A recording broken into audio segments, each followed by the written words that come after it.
Olá pessoal, então nós vamos agora para a nossa terceira e última aula deste segundo bloco de ensino não presencial de bioquímica, né? Então, nas duas primeiras aulas deste bloco nós vimos sobre os lipídios, né? Na primeira aula a gente viu sobre os lipídios relacionados aos derivados do ácido gráfico, na segunda aula a gente viu sobre os lipídios isoprenoides. Hoje nós vamos ver, para fechar esse bloco, um pouco sobre as vitaminas, moléculas tão importantes aí para o metabolismo. Nós vamos ver quais são as principais categorias de vitaminas que nós temos e quais são as vitaminas dentro dessas categorias e por que elas são tão importantes.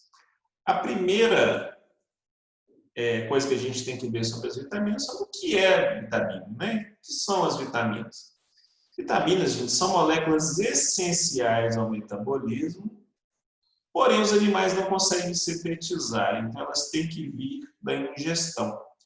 Então, as vitaminas têm essa definição básica de que são moléculas que nós precisamos ingerir para saciar nossa necessidade básica dessas moléculas. Logicamente, na ausência da ingestão dessas moléculas, nós vamos ter alguns problemas, algumas vias metabólicas vão ficar deficitárias e aí a gente vai sentir alguns sintomas relacionados à carência de uma dada vitamina. Da mesma forma, alguns sintomas podem surgir devido ao excesso de algumas vitaminas. Então, são moléculas de natureza normalmente simples, né? São poucas as vitaminas que têm uma estrutura química mais complexa e geralmente requeridas em pequenas quantidades. Então, são moléculas que, apesar de importantes, são requeridas em pequenas quantidades. A grande maioria das vitaminas serão o quê, gente? Precursores de outras moléculas no nosso organismo. Ou seja, elas vão ser matérias-primas para serem processadas em vias bioquímicas específicas do nosso organismo e o produto final é uma molécula importante para nós, ou são moléculas que vão atuar diretamente como cofatores de enzimas. Então, as vitaminas têm duas funções básicas ali: serem matéria-prima para a gente sintetizar outras moléculas, ou atuar diretamente como cofatores de enzimas do nosso metabolismo, ok? Um pouquinho de história das vitaminas aí. As primeiras vitaminas foram reconhecidas em 1912 e o nome vitamina vem da distorção do nome chamado amina vital. Então, a amina vital, na verdade, é uma molécula que eles isolaram do arroz. Eles descobriram que, ao isolar essa molécula, ela curava o beriberi. Eles achavam que o beriberi era uma doença. Na verdade, o beriberi é um sintoma causado pela deficiência dessa enzima, dessa vitamina, da vitamina B1. Bom, existem duas grandes classes de vitaminas que estão relacionadas com a sua solubilidade em água e, logicamente, essa solubilidade em água tem a ver com a natureza química da molécula. Então, nós temos as vitaminas hidrossolúveis e as vitaminas lipossolúveis. Então, as vitaminas hidrossolúveis, logicamente, são aquelas que são solúveis em água.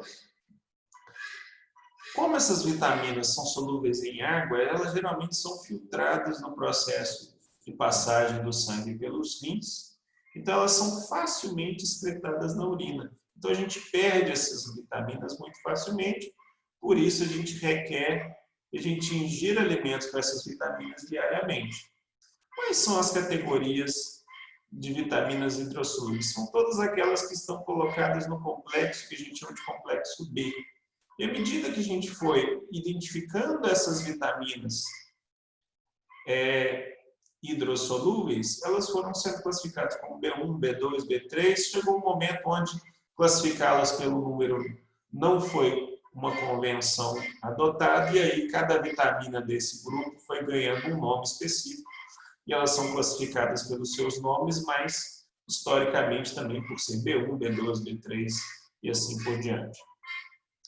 Além das hidrossolúveis, existem as lipossolúveis. A gente já viu um pouco dessas vitaminas lipossolúveis quando a gente estudou os lipídios. Por quê? Porque essas lipossolúveis são vitaminas de natureza lipídica, né? Então, são vitaminas que não têm afinidade por água. E como elas não são facilmente diluídas ali, carreadas pelo sangue, elas não são perdidas ali no processo de filtragem. Então, a gente precisa apenas de doses limitadas dessas vitaminas, porque a gente não perde elas facilmente. Bom, então, a gente tem o quê? 2 grupos. Um deles, as hidrossolúveis, que envolve todo o complexo B e a vitamina C, que é também chamada de ácido ascórbico, e as vitaminas lipossolúveis, no qual a gente tem 4 categorias, a vitamina A, D, E e K. Logicamente que a gente tem uma estrutura básica para, por exemplo, a vitamina A, mas essa molécula pode ser convertida em outros pequenos tipos a partir dos metabolismos diversos. Então, a gente pode ter vitamina A1, etc., K1. Então, a gente vai olhar aqui a estrutura básica, mas, logicamente, essa é uma molécula que vai servir de matéria-prima que pode ser modificada dependendo do metabolismo de cada espécie, ok? E, logicamente, nós vamos focar um pouco aqui nas vitaminas necessárias ao metabolismo humano, né? Então, a gente vai focar muito nisso. Bom, vamos para o primeiro grande grupo de vitaminas, que é a vitamina B1. A vitamina B1 também é chamada de tiamina. Então, tiamina é a vitamina B1. Essa é a estrutura da tiamina, gente. Ó. Ela tem um anel pirinídeo, né? Aquela estrutura muito parecida lá à base nitrogenada dos nucleotídeos que nós já vimos. E essa estrutura aqui que é chamada de anel triazólico. Por que que a tiamina é extremamente importante? Porque a tiamina, ao ser ingerida, ela vai ser transformada nessa molécula aqui, ó. A TDP, a tiamina difosfato. Qual que é a grande diferença da tiamina para a tiamina difosfato? É a incorporação de quê? De 2 grupos fosfato na molécula, que é a tiamina difosfato. A tiamina difosfato, ou, em alguns casos, a tiamina monofosfato, se ela estiver incorporando apenas um fosfato, é uma coenzima importantíssima no nosso metabolismo. Ela vai ajudar algumas enzimas chamadas carboxilases. Essas moléculas são enzimas importantes no nosso metabolismo. Quando a gente estiver vendo metabolismo de algumas moléculas, nós vamos ver ali ó, a TBP ou a TPP ajudando algumas enzimas a trabalhar. Então, ela é a precursora de um cofator importante chamado TDP ou TPP, ok? Próxima enzima, próxima vitamina que nós vamos ver é a vitamina B2, tá? Então, relembrando, a gente viu até agora a vitamina B1, que é a tiamina. Agora nós vamos para B2. A vitamina B2 é a riboflavina. A riboflavina, gente, ela é uma molécula formada por 2 grandes grupos químicos. O robitol, que é um álcool de 5 carbonos, e a isoaloxazina, que é uma cadeia heterocíclica toda composta ali. Então, a gente tem o quê? A isoaloxazina e o robitol que está aqui. Gente, então, essa é a estrutura da riboflavina. E por que a riboflavina é muito importante? Porque ela é a base para a síntese de uma molécula importantíssima, que é a flavina adenina de nucleotídeo, que a gente está vendo aqui. Ó. Então, o FAD, vocês já conhecem em alguma hora lá, quando a gente estava falando, em algum momento lá na citologia, quando você estava vendo sobre ciclo de Krebs ou alguma coisa assim. Por quê? O FAD é um aceptor eletrônico importante para a célula. O FMN também, que é um derivado dessa molécula. Mas vamos falar um pouco mais do FAD, porque nós vamos falar do FAD quando a gente estiver falando sobre metabolismo de carboidratos. Então, várias reações químicas são agrupadas naquele grupo que a gente já viu, que é a óxido-redução. Então, na óxido-redução, alguém está ganhando elétron, alguém está perdendo. Então, para uma molécula ser reduzida ou oxidada, tem que ter alguém para doar ou receber esses elétrons. E essas moléculas são os aceptores eletrônicos.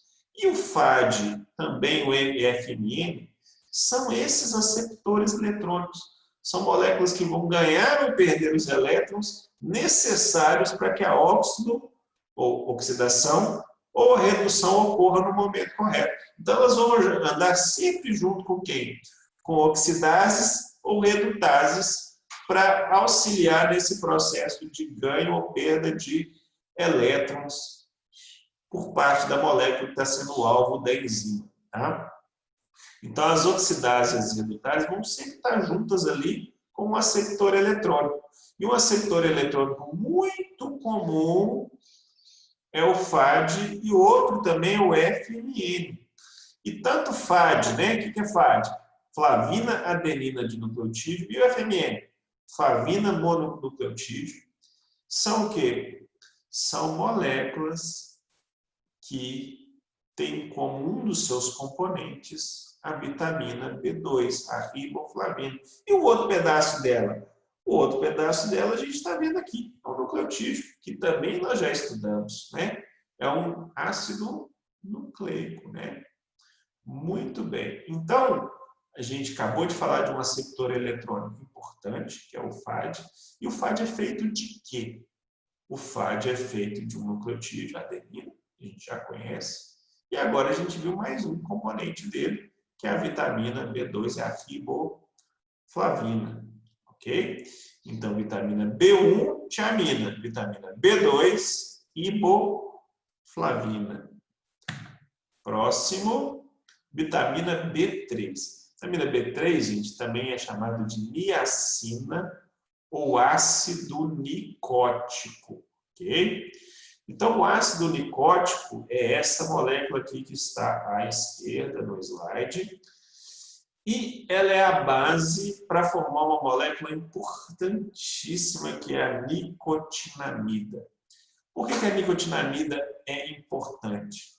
Porque a nicotinamida, gente, é a base para eu sintetizar um outro aceptor eletrônico fundamental, que é o quê? É a nicotinamida adenina dinucleotídeo, o NAD. Então, o NAD é uma molécula composta por nucleotídeo, né? Aqui, ó, ó o nucleotídeo aqui, ó. Não é isso? Mas ele precisa de quem? Incorporado nele aqui, o ácido nicótico, ou seja, aquele derivado ali, ó,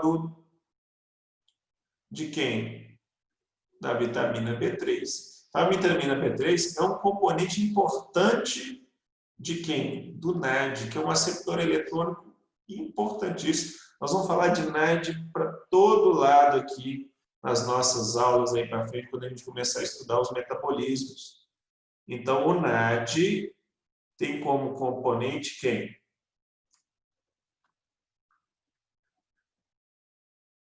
O ácido nicótico, mas também nucleotídeos. Lembra da última aula que eu falei que nucleotídeo não serve só para fazer molécula de DNA ou molécula de RNA. Os nucleotídeos são importantes componentes de certas moléculas no metabolismo e o NAD é um deles, que se junta ali com a vitamina B3. Vamos lá, próximo. Vitamina B1, tiamina. Vitamina B2, riboflavina. Vitamina B3, ácido nicótico ou niacina. Vamos lá? Não temos vitamina B4, tá, gente? Nós temos a vitamina B5. A vitamina B5 é o ácido pantotênico, ou pantoato, quando ele está na sua forma já sem os seus hidrogênios. O ácido pantotênico, gente, ele vai compor uma molécula muito importante. Então, ele está aqui, tá? Na forma de pantoato já, ela já foi assim, ionizada, perdeu seu hidrogênio. E ali ela já foi incorporada a 2 outros componentes que nós já conhecemos. Quem que é esse cara aqui? Alanina. Alanina, um aminoácido. E esse cara aqui? Um nucleotídeo. Então, a composição dessa molécula grande aqui, toda complexa, vai formar um cara chamado coenzima A, ou CoA. A coenzima A, gente, ela é importante para a transferência de grupos funcionais. Então, ela é um cofator de enzimas que fazem transferência de grupos. Então, várias vezes nós vamos pegar vias metabólicas onde uma molécula entra na via porque a enzima pegou essa molécula e colocou ela junto com outra molécula que já está na via e essa enzima não funcionaria sem a coenzima A. Então, várias reações a gente vai ver o que é a coenzima A, levando uma molécula para dentro da via bioquímica, nós vamos ver isso toda hora. E a coenzima A, ela é feita de quê? Parte dela é feita de uma vitamina, a vitamina B5, o pantoato, que na sua forma não ionizada é chamada de ácido pantotênico. Ok? Então, vitamina B5 é importante para fazer coenzima A, importantíssima coenzima do nosso metabolismo. Gente, não percam a conta. Até agora nós vimos vitamina B1. Vitamina B1 é a tiamina. Qual que é a importância dela? Ela vai fazer um cofator importante, é o TPP, ou TDP. Depois nós vimos a vitamina B2. Quem é? É a riboflavina. Importante para fazer um aceptor eletrônico, o FAD, ou o FMN, que também é um outro aceptor importante. Depois a gente viu a B3. B3 é ácido nicótico ou niacina. Importante para fazer o quê? Outro aceptor eletrônico mais importante ainda, que é o FAD. Né? Agora nós vimos a vitamina B5, pantoato ou ácido pantotênico. A importância dele vai formar um cofator. O cofator chamado coenzima A. Ok, gente? Então vimos agora 4 vitaminas, não percamos a conta. Vitamina agora B6. Vitamina B6 é a pirodoxina. A molécula está aqui, ó, na parte de cima aqui do nosso slide. E dela podem surgir outros derivados, o pirodoxal ou pirodoxamina. Qual é a diferença, gente? Aqui, ó, hidroxila, carbonila, grupamina. Ou seja, pequenas variações dessa molécula, ou seja, pequenas trocas de grupos funcionais, eu posso ter essas 3 formas ali da vitamina B6. Muito bem, qual que é a importância da pirodoxina? É formar um outro cofator importante, que é o PLP, pirodoxal fosfato. Gente, então, ó, pirodoxal fosfato é o quê? É a pirodoxina que foi transformada em pirodoxal, e o pirodoxal que está aqui ganha um grupo fosfato, aí vira pirodoxal fosfato. Gente, várias enzimas que nós vamos ver, vai ter lá, ó, enzima entrando e o PLP junto. Então, o PLP é um cofator importante de enzimas do metabolismo, certo?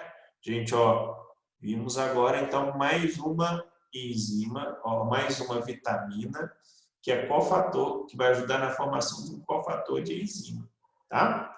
Vamos recapitulando para a gente não perder a conta. B1 é a tiamina, B2 é a riboflavina, B3, ácido nicótico, B5, não tem B4, B5, pantoato, ou ácido pantotênico, e agora B6, pirodoxina.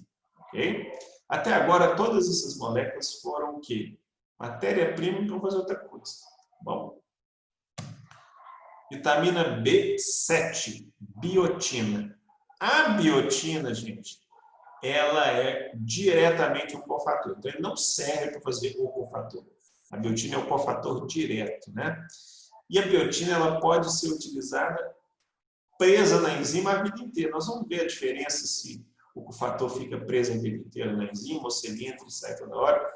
Na aula de enzima, nós vamos preocupar com isso. Mas nós vamos ver agora que a biotina, que é a vitamina B7, é um cofator e, dependendo da enzima, ele fica preso na enzima o tempo inteiro. Então, ele acaba se transformando num apêndice, num grupo prostético da enzima. Tá? Então, aqui está a estrutura para vocês da biotina. E aqui eu estou mostrando que é a biotina se ligando ao seu substrato, aqui no caso a lisina. Gente, então, biotina não serve para fazer outra coisa. Ela já entra como um cofator direto de enzimas. Vitamina B9. B9 é o folato, o ácido fólico, quando ainda estiver na forma não ionizada. Então, o folato é esse cara aqui. Ele é formado por 3 partes básicas, tá? A primeira vocês já conhecem, é o glutamato. O glutamato, vocês sabem que é o quê? É um aminoácido. Muito bem. E depois a gente tem quem? O ácido P-aminobenzoico. Tá aqui, aminobenzoico. E também temos a piterina. Gente, então, essa molécula grande é o ácido fólico, o folato. O folato também entra direto como o quê? Como um cofator de enzimas na síntese do DNA, na síntese também de vários aminoácidos. Tá bom? Então, essa é mais uma vitamina que já entra direto como um cofator. Vitamina B9. Não percamos a conta, vitamina B1 é tiamina, vitamina B2 é riboflavina, vitamina B3 é niacinaoácido licótico, vitamina B5, tá? Não tem B4, é pantoato, vitamina B6, quem é a B6? B6 é a piridoxina, vai formar o PLP, vitamina B7 é a biotina e vitamina B9, não temos B8, é o folato ou ácido fólico. Bom, para fechar essa história das vitaminas do complexo B, agora vamos para a última, é a cobalamina. E a cobalamina, ela foge à regra de ser molécula simples. A cobalamina é um trambolho, é uma molécula enorme, possui uma estrutura que parece o grupo M, né? Mas ela tem o quê? Um cobalto no meio, por isso que ela é chamada de cobalamina. Então, esse trambolhão aqui, gente, é a cobalamina, ok? Para que serve a cobalamina? Ela vai ser um cofator de várias enzimas que vão fazer rearranjos estruturais e transferência de grupo funcional. Tá bom, gente? Essa é a última das vitaminas do complexo B. Bom, fechando o grupo das hidrossolúveis, temos a vitamina C muito badalada aí, que ajuda no nosso sistema imune, etc, etc, deixa a gente gripar, não deixa a gente pegar vírus, etc, etc. É o ácido ascórbico. Então, o ácido ascórbico é um derivado da glicose, tá, gente? Então, aqui está mostrando a via de formação do ácido ascórbico. Então, eu começo com a glicose, ela passa por uma série de processamentos e vai acabar nessa molécula aqui, que é o ácido ascórbico. O ácido ascórbico vai atuar como agente redutor. Se vocês lembrarem que é redução, redução é aquela molécula que ganha elétrons. Então, o ácido ascórbico ele vai o quê? Doar elétrons numa reação de redução. Então, ele vai ser ali um aceptor eletrônico também, tá bom? Então, importantes reações do nosso corpo precisam de aceptores eletrônicos e um deles vai ser o quê? Esse ácido ascórbico aí, a vitamina C. Passamos agora para o grupo das vitaminas lipossolúveis. E a mais importante, e uma das mais importantes, é a vitamina D. A gente fala dela o tempo inteiro. E a vitamina D é uma molécula que é ativada pelo quê? Por uma reação fotoquímica. Por isso que a gente tem que tomar sol todo dia, né? Por quê? Porque a conversão de uma forma da vitamina D na sua forma ativada precisa de uma reação que precisa da energia do sol. E aí, por isso que a gente precisa de receber a luz. Na verdade, nem é do sol, é a energia da luz. Então, para catalisar essa reação, então a gente precisa de se expor à luz pelo menos um pouquinho do dia. Certo? Bom, então é uma vitamina que é ativada nos rins e no fígado e ela vai atuar onde? Na regulação da absorção de cálcio no intestino e a manutenção dos níveis de cálcio nos rins e nos ossos. Então é um regulador de cálcio no metabolismo, importantíssimo, tá? Então, deficiências de vitamina D vai atrapalhar na regulação de cálcio no metabolismo. Então, aqui está mostrando aqui os passos da ativação da vitamina D, né? E aqui mostrando que parte dessa transformação da forma inativa para a forma ativa precisa de quê? Da luz. Então, esses passos geralmente são feitos na pele, ok? Bom, próxima vitamina que a gente vai ver é a vitamina A. A vitamina A funciona para duas coisas. Ela funciona como um hormônio que estimula o tecido epitelial. Então, a vitamina A, ela ajuda na renovação da pele. Então, deficiência de vitamina A faz com que você tenha o quê? Um problema de regeneração da pele. Então, pele boa significa níveis de vitamina A ótimos. Certo? Quem é o precursor? De onde vem a vitamina A? Um dos precursores da vitamina A é o beta-caroteno. Então, é importante ingerir alimentos vermelhos, né, que são ricos em beta-caroteno. Bom, aqui está mostrando o beta-caroteno e uma mudança aqui, uma reação simplificada, mostrando que a forma da vitamina A chamada retinol. Ok? Esse retinol, gente, pode passar por vários processamentos e transformar-se no ácido retinóico, que aí vai se transformar no hormônio que a gente acabou de falar, que regula a renovação da pele. Mas, porém, esse retinol pode se transformar em outra coisa, por uma outra via bioquímica, e se transformar no retinal. O retinal, gente, é uma molécula que é chamada de pigmento da visão. Por quê? Porque ele vai ser produzido ali na retina, ele vai ser transformado ali na retina e vai ser fotossensível, ou seja, ele vai mudar de estrutura química de acordo com o contato com a luz. E essas mudanças químicas no retinal é que o cérebro vai perceber como a presença de luz ou não. Então, ele é um pigmento da visão. Então, lembrando que as vitaminas geralmente são matérias-primas para fazer outra coisa, e no caso da vitamina A é isso aí. A vitamina A, o retinol, que vem do beta-caroteno, é a matéria-prima, ou para se transformar em ácido retinóico, né? Está conhecendo esses Renil, Cronos da vida, né? Para ver se alguma coisa vai para a estimulação da pele, ou ele pode seguir um outro caminho e se transformar no retinal, que é um pigmento sensível, que vai ajudar na definição de claro e escuro aí para a gente. Bom, terceira categoria de lipossolúveis, nós temos a vitamina E. A vitamina E, a estrutura dela está aqui no centro do slide, e a função dela é funcionar como antioxidante.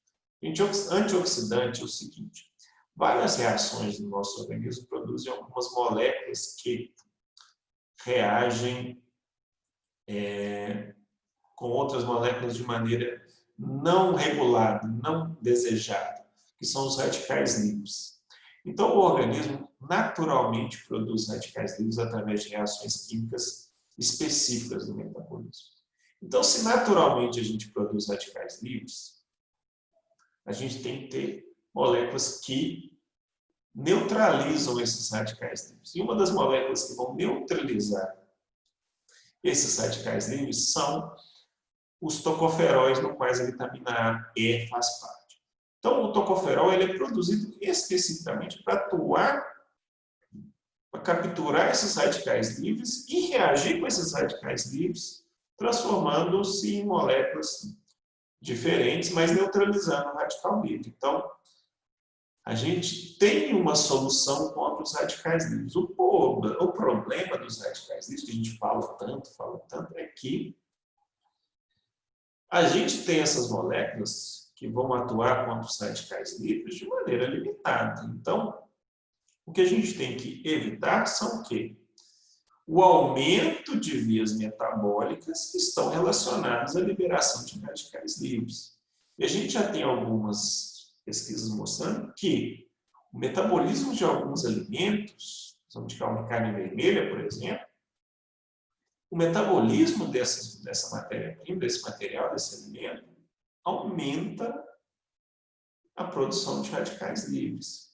Outra coisa, algumas experiências têm mostrado que pessoas sob estresse, níveis altíssimos de ansiedade e depressão, desencadeiam uma série de reações químicas que também aumentam a produção de radicais livres e isso pode alterar algumas vias bioquímicas importantes, pode causar danos à saúde. Então, por mais que a gente tenha vias naturais de resolver o problema dos radicais livres, a gente tem que evitar também o aumento das vias de radicais livres. Última molécula do dia, né? Nossa última molécula desta aula é a vitamina K, que ela está aqui, a filoquinona, e ela vai atuar onde?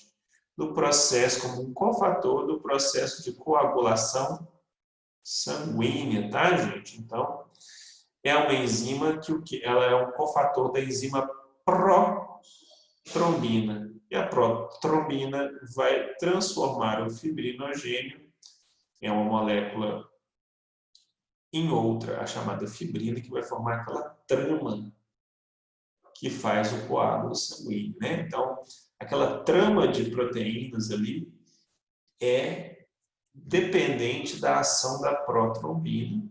E a protrombina só funciona quando eu tenho vitamina K. Ok? Gente, então, existe uma série de vitaminas. As origens a gente tem que ingerir, então ela vem da alimentação. E a gente já identificou na área da nutrição aí uma série de alimentos que são ricos nas diversas vitaminas. Aqui eu pus uma tabela com as principais vitaminas e suas fontes alimentares, né? E aqui mostrando a necessidade diária de ingesta. Algumas delas têm uma máxima tolerável, ou seja, eu posso ter problemas se eu super ingerir, e outras não, né? E aqui mostrando também quais são os sintomas que eu vou sentir na ausência e algumas eu vou ter sintomas no excesso. Essa tabela é muito legal, vale a pena e resume muito bem a história das vitaminas para nós. Joia, gente? Então, essa é a nossa terceira aula desse segundo bloco de bioquímica. Fechamos aqui o nosso segundo bloco de bioquímica. Tá? Essa semana, então, eu liberei as aulas, liberei os textos e também liberei o quê? As atividades de fixação. Na semana que vem, no início da semana, vou liberar a atividade avaliativa. Não deixem de postar as atividades até a data limite do bloco.